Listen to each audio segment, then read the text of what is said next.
BNP বহুদলীয় গণতন্ত্রের প্রবর্তক দল। ফখরুল। দৈনিক সংবাদ দিগন্ত পত্রিকার নিয়মিত রাজনৈতিক খবরের সাথে আমি আছি জুলিয়া জাহান।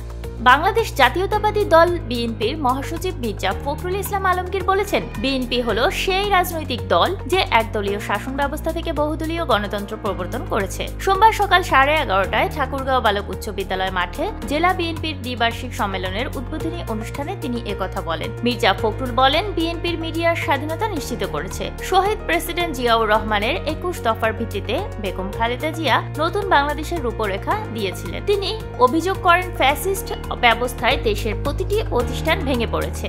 নতুন বাংলাদেশ গড়ে তোলার জন্য বিএনপির ভারপ্রাপ্ত চেয়ারম্যান তারেক রহমান 31 দফা কর্মসূচি প্রণয়ন করেছেন। নেতাকর্মীদের উদ্দেশ্যে তিনি বলেন, এই সম্মেলনের মধ্য দিয়ে ঠাকুরগাঁওয়ে নতুন নেতৃত্ব গড়ে উঠবে, যারা একদিকে নতুন পথ দেখাবে, অন্যদিকে গণতান্ত্রিক পরিবেশ প্রতিষ্ঠা করবে। এ সময় তিনি সম্মেলনের সফলতা কামনা করে আনুষ্ঠানিকভাবে উদ্বোধনের ঘোষণা দেন। সম্মেলনে প্রধান অতিথি হিসেবে ভার্চুয়ালি যুক্ত ছিলেন তারেক রহমান। এছাড়াও কেন্দ্রীয় ভাইস চেয়ারম্যান শামসুজ্জামান দুদু সহ স্থানীয় ও কেন্দ্রীয় নেতারা উপস্থিত ছিলেন।